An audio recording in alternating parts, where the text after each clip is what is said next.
Hello everyone, কেমন আছো তোমরা সবাই? আশা করি ভালো আছো, আমিও ভালো আছি। সকাল সকাল একটা বড় প্রেশার কুকারের মধ্যে দেখো তরকারি রান্না করা দিয়ে তোমাদের সঙ্গে আমি সকালটা শুরু করলাম। এটা ব্রেকফাস্টে আজকে কি বানাচ্ছি বলো তো? টিন্ডার সবজি।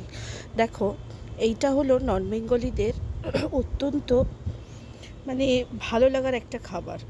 আমি আগে কোনো দিনও খাইনি, তবে টিন্ডার সবজিটা কালকে খেয়ে দেখলাম খুব একটা খারাপও নয়, খুব একটা যে ভালো তাও নয়। অনেকটা লাউয়ের তরকারির মতোই হয়। তো লাউয়ের তরকারির মতোই আমি বানিয়েছি, জাস্ট একটু পেঁয়াজ রসুন অ্যাড করেছি।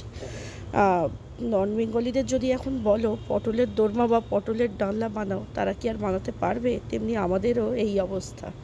দেখো, আর একটা টুইস্ট আছে আজকের ভিডিওতে। আমার ছেলের 2022 সালে পৈতে হয়েছিল।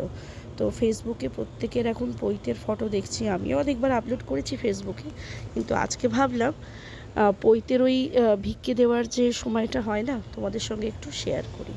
তো দেখো, কুকারের মধ্যে আমি তেল গরম করে জিরে ফোড়ন দিয়ে দিয়েছি, টিন্ডা আর আলু, আদা রসুনের পেস্ট আর পেঁয়াজটা একসঙ্গে দিচ্ছি। আজকে অবশ্য টিন্ডাটা বানালাম ফ্রিজে, এটাই লাস্ট পড়েছিল, তো ব্রেকফাস্টে বানিয়ে নিলাম খেয়ে দিয়ে বাজার যাব বলে। আর টমেটো ছিল না, তাই টমেটো সস দিয়ে দিলাম। তারপর রুটিন যে মশলাগুলো দিয়ে দিলাম, হলুদ গুঁড়ো, লঙ্কা গুঁড়ো, একটু কাশ্মীরি রেড চিলি পাউডার। আমি ঝাল লঙ্কার গুঁড়ো ইউজ করি না, কারণ আমার ছোটো ছেলে তো খেতে পারবে না, আর ওর একটুখানি এবার সলিড ফুড খাওয়াবার চেষ্টা করছি আর কি। বড়রা যেটা খায় একটু চিবিয়ে চিবিয়ে যাতে খেতে পারে। খেতেও চায় না, কিন্তু তবুও সব কিছুই নিজে করবো আর কি। নিজে কি আর খেলে পেট ভরে বলো?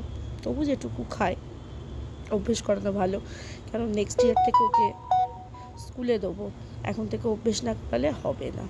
তো দেখো, রুটিন মশলাগুলো দিয়ে ভালো করে মিক্সড করে নিলাম। এরপরে পরিমাণ মতন জল দিয়ে নিলাম। তো জলের পরিমাণটা আমি একদমই আইডিয়া করতে পারিনি, আমি বুঝতেই পারছিলাম না টিন্ডা থেকে জল বেরোবে কি না।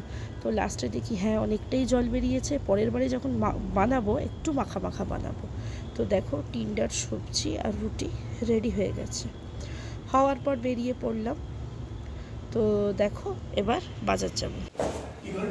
ব্রেকফাস্ট করে চা খাইনি তো, আর ভাঁড়ের চা মিস করা যায় নাকি?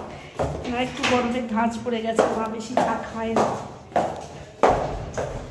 তো আমরা এখন যাচ্ছি সবজি বাজারে, ঠিক আছে?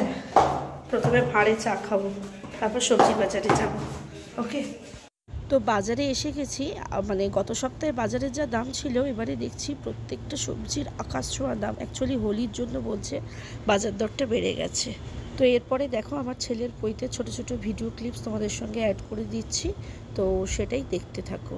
তো এখানে দেখো, ভিক্ষে দিচ্ছে আমার ছোট যা, ও তো ভিক্ষে মা, ওই প্রথম ভিক্ষে দিয়েছে। এরপর দেবে আমার মা।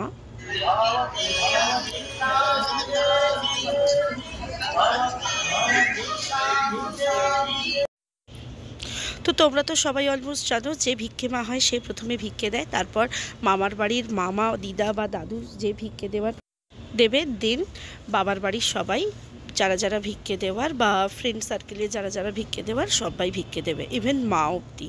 আর সবাই তো জানো ব্রহ্মচারীকে প্রণাম করে। মা যে ভিক্ষা দিচ্ছে সেখান থেকে। তো হ্যাঁ, যেটা বলছিলাম, সবাই তো ব্রহ্মচারীকে প্রণাম করে, কিন্তু মা বা বাবা ব্রহ্মচারীকে কিন্তু প্রণাম করবে না, কারণ সবার ওপরে ভগবান মা বাবাই হয়।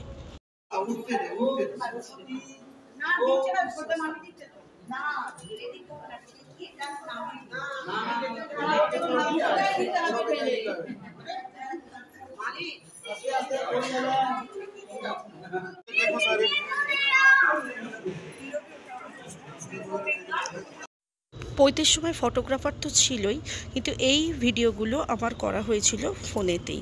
তো আরও ভিডিও আছে, ধীরে ধীরে শেয়ার করব।